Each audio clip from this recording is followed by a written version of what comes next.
हाँ जी, hello everyone. Welcome to GAM. Myself Harmandeep Singh and I'm back with discussion of two very important topics for the banking exams and also for the economy portion. The topics names are payment banks and small finance banks. We all know, हम सबको पता है कि ये दो बहुत ही important topic है और न्यूज़ में भी रहते हैं. जो जो करंट अफेयर्स के अंदर क्वेश्चंस आ सकते हैं इस टॉपिक से, because many recent developments are connected to these two topics and also from the exam point of view many questions are asked from these topics. तो आज हम उन्हीं क्वेश्चंस की को आंसर भी करेंगे and I am going to go into details of these two topics, payment banks and small finance banks. ठीक है जी, तो let's begin the session and I hope you all will like the lecture. तो first thing is, यहाँ पे लिखा हुआ है payment bank, small finance bank. आपने बहुत सारे बैंक्स के नाम सुने होंगे, for example State Bank of India या और आपने बहुत बैंकों के बारे में सुना होगा. तो यहाँ पे डिफरेंस क्या है, इनका नाम थोड़ा अलग तरीके का आपको नजर में आएगा. ठीक है, तो भाई बैंक जो है दो तरीके के licences, we all know any entity, any financial intermediary वही बैंक बन सकती है जिसको आरबीआई लाइसेंस क्या करता है, ग्रांट करता है. ठीक है जी, तो भाई एज पर सेक्शन 22 याद रखना है, आरबीआई सेक्शन 22 के तहत, आरबीआई एक्ट के सेक्शन 22 के तहत बैंकिंग के लाइसेंस ग्रांट करता है. तो bank licences are granted by RBI. ठीक है जी, और कोई भी entity without this bank licence bank नहीं बन सकती. तो जो भी एंटिटी जिसको आरबीआई ने लाइसेंस दे दिया है that can operate as bank. ठीक है जी, अब भाई बैंक के लाइसेंस दो प्रकार के होते हैं, याद रखना है. एक बैंक का लाइसेंस होता है जिसको हम बोलते हैं यूनिवर्सल बैंकिंग. ठीक है जी, तो जो बाकी सारे बैंक्स हैं करीब करीब उन सबको यूनिवर्सल बैंकिंग लाइसेंसेस मिले हुए हैं. इसका मतलब क्या है ये भी मैं बताऊंगा. दूसरी किस्म के लाइसेंस जो मिल सकते हैं उसको बोलते हैं differentiated banking license. Differentiated banking license. ठीक है जी, तो याद रखना है पेमेंट बैंक और स्मॉल फाइनेंस बैंक इस टाइप के डिफरेंशिएटेड बैंकिंग लाइसेंस के तहत सेटअप किए गए हैं. और ये कैसे डिफरेंट है यूनिवर्सल से, क्या होता है, इसकी भी हम डिस्कशन करेंगे. ठीक है जी, तो the first and foremost thing, जो एक पॉइंट यहां से हमें समझ में आया है वो क्या है कि भाई पेमेंट बैंक और स्मॉल फाइनेंस बैंक जो है डिफरेंशिएटेड बैंकिंग लाइसेंस के तहत एस्टेब्लिश हुए हैं. Differentiated banking license of RBI. ठीक है जी, तो यहां तक कहानी आई होप आपको समझ में आ गई हो. ठीक, तो भाई पेमेंट्स बैंक शुरू करते हैं. दिक्कत सबसे पहले किसी भी चीज को समझने के लिए हमें उसके पीछे का कारण पता होना चाहिए. हमें वाई वाले टॉपिक को जरूर समझना चाहिए, तभी हम उसकी टॉपिक की गहराई में जा सकते हैं. सबसे पहले भी हैड यूनिवर्सल बैंक्स, हमारे पास इतने बैंक हैं, बहुत सारे पब्लिक सेक्टर बैंक्स हैं, प्राइवेट सेक्टर बैंक्स हैं. तो why do we need such banks, why do we need a different new kind of bank, different या न्यू काइंड ऑफ बैंक्स की जरूरत ही क्या पड़ी.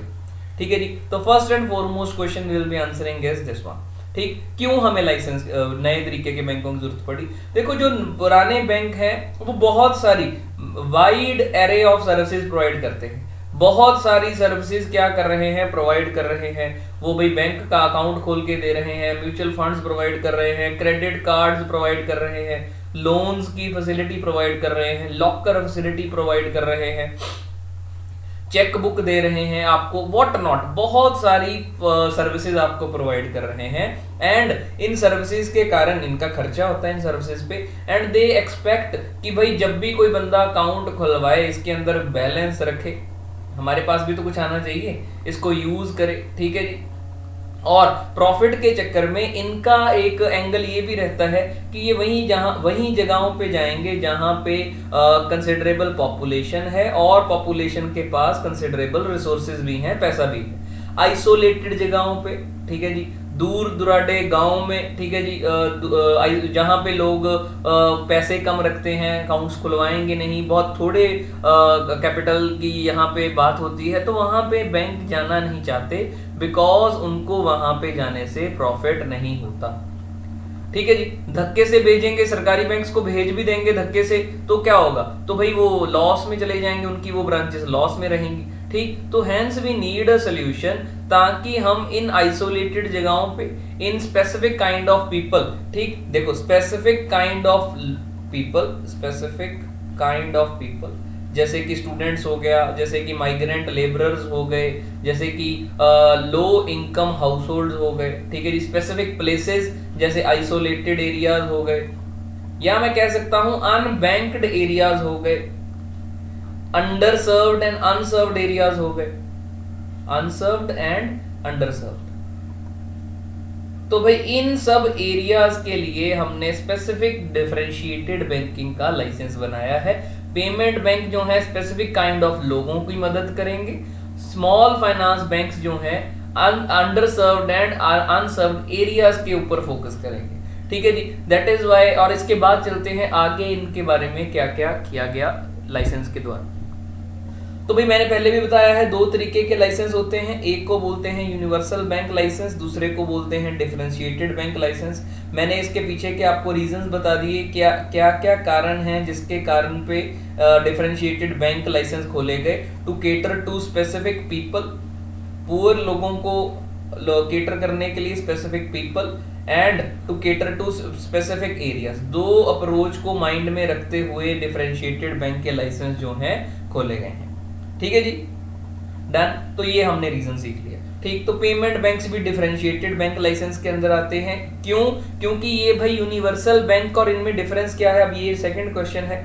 यूनिवर्सल जो बैंक्स होते हैं वो सारी कंप्लीट बैंकिंग सर्विसेज प्रोवाइड कर सकते हैं, जितनी भी सर्विसेज अलाउड हैं एक बैंक को सारी सर्विसेज प्रोवाइड करते हैं, जबकि डिफरेंशिएटेड बैंक्स जो हैं कुछ स्पेसिफिक सर्विसेज ही प्रोवाइड करते हैं, ताकि ये भाई कम सर्विसेज प्रोवाइड करे और इन्हीं सर्विसेज को प्रोवाइड करके वो प्रॉफिटेबल बिजनेस जो है सेटअप कर सकें। तो डिफरेंशिएटेड बैंक का खास बात क्या है कि ये सारी सर्विसेज ऑफर नहीं कर सकते जो एक कंप्लीट कमर्शियल बैंक जो यूनिवर्सल बैंकिंग लाइसेंस के तहत एस्टेब्लिश हुआ है कर सकता है, ठीक है जी। कुछ एग्जांपल्स हैं, एयरटेल पेमेंट बैंक आपने सुना होगा, India post and payment bank etcetera, they are example of payment banks, ठीक है जी। तो भाई वेरी वेरी इंपॉर्टेंट क्वेश्चन जो एग्जाम पॉइंट ऑफ व्यू से पूछा जा सकता है कि पेमेंट बैंक और स्मॉल फाइनेंस बैंक किसने रिकमेंड किए थे। तो भाई एक कमेटी बनाई गई, कमेटी का नाम था committee on comprehensive financial services for small businesses and low income house hold,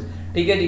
short में इसको नचिकेत मोर कमेटी भी बोल देते हैं, Nachiket More committee, because he was the person जो इस कमेटी को क्या कर रहे थे, हेड कर रहे थे। तो उन्होंने डिफरेंशिएटेड बैंकिंग लाइसेंस की रिकमेंडेशन दी थी। तो इन्होंने ये नचिकेत मोर जी ने the committee headed by him recommended setting up of payment banks as well as small finance banks, ठीक है जी। मुझे उम्मीद है कि आपको ये बेसिक चीजें समझ में आ गई।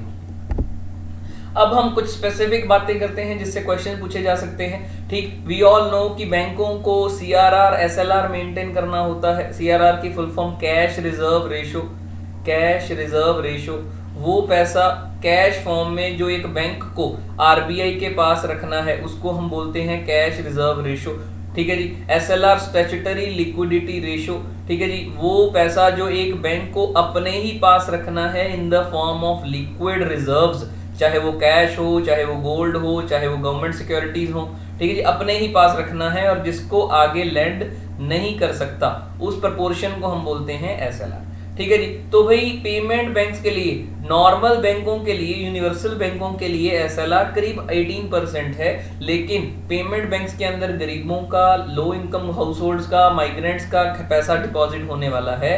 तो इसीलिए ज्यादा सावधानी बरतते हुए आरबीआई ने बोला है कि जितना पैसा इकट्ठा होगा 75% उसमें से आपको एसएलआर रखना है, दैट मीन्स अपने पास रखना है in the form of liquid reserves, ठीक है जी। तो याद रखना है SLR ratio for payment bank से 75%, ठीक है जी, 75% ऑफ एनडीटी है, नेट डिमांड टाइम लायबिलिटीज, ठीक है जी।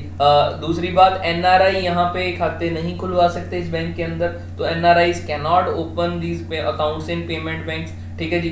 लोन्स ये प्रोवाइड करते नहीं हैं, तो ऑब्वियस जी जो क्रेडिट रिस्क है इनके अंदर होता ही नहीं है, that means they can provide zero balance accounts and they can वो ये सारे खर्चे जो हैं उठा सकते हैं। ज़्यादा बड़ी इनकम के लिए तो ये बनाए ही नहीं गए हैं, ये बनाए गए हैं ऐसे लोगों के लिए जिनके पास कम पैसा होता है, तो इनके लिए लिमिट लगाई हुई है कि ये लोगों से अप टू 2 लाख पर अकाउंट का ही क्या ले सकते हैं, डिपॉजिट्स ले सकते हैं। तो याद रखना, they can accept only demand deposits and that too up to 2 lakh. पहले 1 लाख था, अब ये इन्होंने बढ़ा के 2 लाख कर दिया है, वेरी इंपॉर्टेंट।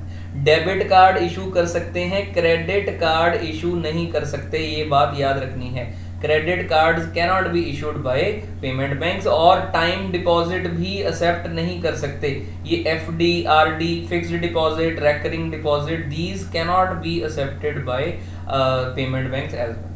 ठीक है जी। ये भाई अपने नीचे सब्सिडरीज नहीं खोल सकते जो NBFC kind of activities provide करेंगी, cannot set up subsidiaries to undertake non banking financial services.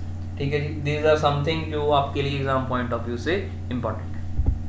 Objectives क्या हैं? बेसिक ऑब्जेक्टिव आप बोल सकते हो कि भाई फाइनेंशियल इंक्लूजन है। फाइनेंशियल इंक्लूजन का मतलब क्या है कि भाई फाइनेंशियल सर्विसेज का एक्सेस हर इंसान को इक्वली मिले, irrespective of caste, gender, place, कहीं पे भी हो। ठीक, और ऑब्वियसली बात है labour force, low income households, ठीक है जी, students, small businesses, unorganised sector workers, these are the people जो भाई फाइनेंशियल सिस्टम को एक्सेस नहीं कर पा रहे हैं, तो उनको एक्सेस प्रोवाइड करवाना ही इनका क्या है, पर्पस है। ठीक है जी, दीज आर इट्स ऑब्जेक्टिव्स। इनको कंट्रोल करने के लिए अलग अलग एक्ट्स की अलग अलग प्रोविजंस जो हैं यूज की जाती हैं। पहली बात, ये रजिस्टर्ड होंगे as a company as per companies act 2013। तो ये पेमेंट बैंक्स कंपनीज की तरह रजिस्टर्ड होंगे, तो कंपनीज एक्ट 2013 के तहत रजिस्टर्ड होंगे। ठीक, इनको बैंकिंग रेगुलेशन एक्ट 1949 की कुछ प्रोविजंस लगेंगी, बैंकिंग रेगुलेशन एक्ट 1949, ठीक है जी, RBI act 1934, FEMA act 1999, payment and settlement systems act 2007। These are the major acts जिनकी रेगुलेशंस, जिनकी प्रोविजंस पेमेंट बैंक्स को रेगुलेट करने के लिए यूज की जाएंगी। ठीक है जी। Also they need to maintain CRR. ठीक है जी, मैंने आपको पहले भी बताया था एसएलआर इनका 75%। ठीक, तो इनमें आरबीआई ने जितने भी लाइसेंसेस इशू किए हैं उनमें से एक लाइसेंस जो बहुत इंपॉर्टेंट भी है, बिकॉज इसमें ये सारा गवर्नमेंट ऑफ इंडिया ओन्ड है, and that is India post payment bank का लाइसेंस। ठीक, तो हमारे जितने भी पोस्ट ऑफिसेज हैं, ठीक है जी, उनको भाई ये license basically department of post के तहत नई सब्सिडरी बनाई गई है, नाम रखा गया है India post and payment bank, और कंप्लीटली 100% ओन बाय गवर्नमेंट। और जितनी भी ब्रांचेज हैं पोस्ट ऑफिसेज की, उनको भी ट्रेन किया जाएगा, ताकि क्योंकि गांव-गांव तो पोस्ट ऑफिसेज है ही, और आजकल टेक्नोलॉजी के कारण पोस्टल सर्विसेज की यूजेज कम हो गई है, तो their availability is there in India in villages, why should not we use them to provide banking services. ठीक है जी, तो इट्स अ गुड क्वेश्चन। तो ये भाई ब्रांचेस जो हैं पोस्ट ऑफिसेज की बैंकिंग सर्विसेज प्रोवाइड करेंगी लोगों को eight their door step, because भाई गांव-गांव के अंदर पोस्ट ऑफिस तो है। ठीक, तो भाई prime minister Narendra Modi launched India post payment bank on सितंबर 1, 2018। ठीक है जी, ये याद रखना है डिपार्टमेंट ऑफ पोस्ट की होली ओन्ड सब्सिडरी होगी, completely owned by government of India. ठीक है जी, जो पोस्ट ये पेमेंट बैंक जो है पोस्टल नेटवर्क, पोस्ट ऑफिसेज और अबाउट 3 लाख पोस्टमैन की सर्विसेज क्या करेगा, यूज करेगा। ठीक है जी, इसका पर्पस क्या है कि भाई एक एक्सेसिबल, अफोर्डेबल, ट्रस्टेड बैंक बनाना कॉमन मैन के लिए, क्योंकि गवर्नमेंट है, ट्रस्ट भी हो जाएगा और गांव-गांव में अवेलेबल भी है। फाइनेंशियल इंक्लूजन का जो पर्पस था ये पूरा करने में हेल्प करेगा, and as it will be government driven, इसकी भाई मोटिवेशन भी ज्यादा होगी। ठीक है जी, आरबीआई के द्वारा इसको गवर्न किया जाएगा। ठीक है जी, सोशल सेक्टर बेनिफिशियरीज जो भी गवर्नमेंट स्कीम्स की बीपीएल जो पॉपुलेशन है वो जो गवर्नमेंट स्कीम्स की हेल्प ले रहे हैं उनकी हेल्प करेगा, स्कीम्स के जो बेनिफिट्स हैं डायरेक्टली उनको अकाउंट्स में प्रोवाइड करवाएगा। Migrant labourers, unorganised sector workers, MSMEs, इन सबको ये बैंकिंग सर्विसेज प्रोवाइड करेगा। ठीक है जी, focus will be on unbanked and under banked segments. ठीक है जी, तो ये भाई डिजिटली भी सर्विसेज प्रोवाइड करेगा, फिजिकली भी प्रोवाइड करेगा। डन। इसके 3 तरह के सेविंग अकाउंट होंगे। एक रेगुलर अकाउंट, उसका नाम सफल रखा गया है। Second, basic saving bank deposit account, BSBDA, ठीक है, जिसको सुगम बोला गया है, एंड BSBDA स्मॉल, इसको भी सरल बोला गया है। ठीक है जी, सफल, सुगम एंड सरल, तो ये एग्जाम में पूछे जा सकते हैं, please do not them down. ठीक है जी। तो मैक्सिमम डिपॉजिट ये 1 लाख तक ले सकता है, ठीक है जी। जो भी पैसा डिपॉजिट करोगे 4% इंटरेस्ट रेट प्रोवाइड करेगा। They can issue debit cards, ATM cards, but can not issue credit card, वो तो कोई भी पेमेंट बैंक लॉन्च नहीं जारी कर सकता।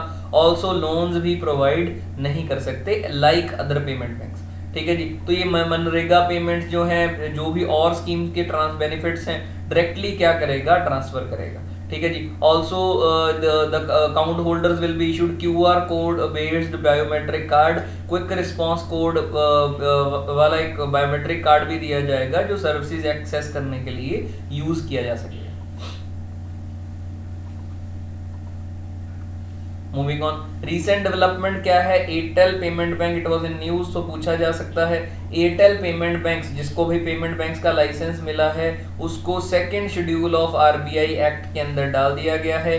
Hence now Airtel payments bank is a scheduled bank, याद रखना है। शेड्यूल्ड बैंक्स कौन से बैंक्स होते हैं, जिन बैंकों का नाम RBI एक्ट के सेकंड शेड्यूल में लिख दिया जाता है, RBI एक्ट 1934 के सेकेंड शेड्यूल में लिख दिया जाता है, उनको हम क्या बोलते हैं, शेड्यूल्ड बैंक्स बोलते हैं, ठीक है जी। अब भाई इसके साथ क्या होगा, bank can now pitch for government issue request, government proposals, जो भाई सारी शेड्यूल्ड बैंक्स को ही अलाउड थी। Airtel payment bank will be able to undertake primary auctions for central government, state government, और बहुत सारी गवर्नमेंट रिक्वेस्ट जो है प्रपोजल की वो इशू कर पाएगा, which are considerable source of income for banks, ठीक है जी। अगली कैटेगरी ऑफ बैंक्स है, लास्ट कैटेगरी ऑफ बैंक्स जो हम डिस्कस करने वाले हैं, that are small finance banks, ठीक है जी। मैंने पहले भी बताया इनका बेसिक पर्पस अनबैंक्ड और अंडरसर्व्ड और अनसर्व्ड एरियाज के ऊपर फोकस करना है, जहाँ पे बैंक है ही नहीं है, या जहाँ पे हैं लेकिन इक्का दुक्का ब्रांचेस हैं, बहुत ज़्यादा रीच नहीं है, उनके ऊपर फोकस करना स्मॉल फाइनेंस बैंक्स का टास्क होगा, ठीक है जी। काम ये सारे नॉर्मल बैंक वाले ही करेंगे, all activities like commercial bank ये कर पाएंगे, इनको कोई एक्सक्लूजन नहीं है, ठीक है जी। ये भी कंपनीज एक्ट 2013 के तहत रजिस्टर किए जाएंगे, rural area, semi urban areas में सर्विसेज प्रोवाइड करेंगे, ठीक है जी। सारा कुछ करेंगे जो नॉर्मल बैंक करता है, बस इसका स्केल क्या होगा, छोटा होगा, ठीक है जी। अकाउंट्स खुलवा सकते हो, डिपॉजिट्स, लोन ले सकते हो यहाँ पे, ठीक है जी। और ये सारे वही काम करेंगे जो बैंक करता है। खास बात क्या है, खास बात ये है कि मिनिमम नेटवर्थ इसको खोलने के लिए याद रखना है, जो एग्जाम पॉइंट ऑफ व्यू से इंपॉर्टेंट है, पहले था 100 करोड़ एंड नाउ फर्दर इसको इंक्रीज कर दिया गया है 200 करोड़, तो now from 100 crore to 200 crore, 5 साल हो चुके हैं, ठीक है जी। तो भाई ये 200 करोड़ मिनिमम कैपिटल रिक्वायरमेंट है to open small finance banks, ठीक है जी। याद रखना इनके लिए कुछ कंडीशंस हैं, 25% ब्रांचेस इनकी ऐसे रूरल एरियाज में होने चाहिए जहां पे बैंकों की मौजूदगी नहीं है, इनको CRR SLR मेंटेन करना पड़ेगा। खास बात क्या है, priority sector lending target, priority sector lending target क्या होता है, जो बैंक्स के लिए, नॉर्मल बैंक्स के लिए लिमिट है कि उनको अपने टोटल में से 40% जो लोन्स हैं प्रायोरिटी सेक्टर्स जैसे एग्रीकल्चर, MSMEs, ठीक है जी, small MSME sectors, renewable energy, ठीक है जी, रूरल इंफ्रास्ट्रक्चर, एक्सपोर्ट क्रेडिट, इनको देने हैं, एग्जाम और भी हैं, इनके लिए स्मॉल फाइनेंस बैंक के लिए ये लिमिट जो है 75%, ठीक है जी। इनको बोल दिया है कि आप मैक्सिमम लोन साइज जो है आपका भाई लिमिट किया गया है कि 10 टोटल लोन्स में से 10% तक आप एक एंटिटी को, एक इंडिविजुअल को भाई लोन दे सकते हैं, इससे बड़े लोन्स आप किसी को नहीं प्रोवाइड करेंगे, ताकि ये भाई छोटे category of businesses and entities को ही लोन प्रोवाइड करें। फॉरेन शेयर होल्डिंग इनके कैप की गई है 74% of the paid up capital, और FPIs cannot hold more than 24%, ठीक है जी। कौन खोल सकता है, मैंने आपको पहले ही बता दिया है, मिनिमम कैपिटल 200 करोड़ है।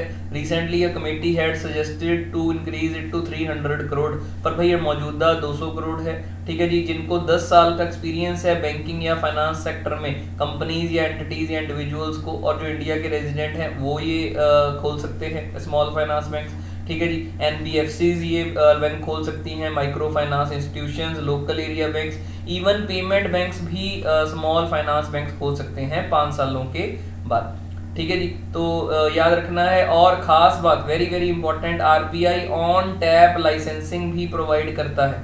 ऑन टाइप लाइसेंसिंग का मतलब है कि साल के अंदर जब मर्जी कोई भी एंटिटी अप्लाई कर सकती है और जो लाइसेंस जो है स्मॉल फाइनेंस बैंक का ले सकती है आरबीआई से। ठीक, तो कोई ऐसा नहीं है कि स्टार्टिंग में इतने टाइम पीरियड में ही लाइसेंसेस इशू किए गए, कोई भी जब चाहे साल के दौरान बैंक इस स्मॉल फाइनेंस बैंक के लाइसेंस ले सकता है। ठीक है जी, तो this is all about small finance bank. ठीक, एंड आई होप आप लोगों को टॉपिक समझ में आया होगा। The information is very very important, please go through this video, share it with your friends and do not down all the important things जो भाई आपको यहाँ से मेमोरी कंपोनेंट के लिए इंपॉर्टेंट है। This is all from my side. Thank you everyone. Have a good day. I'll see you soon in the next lesson.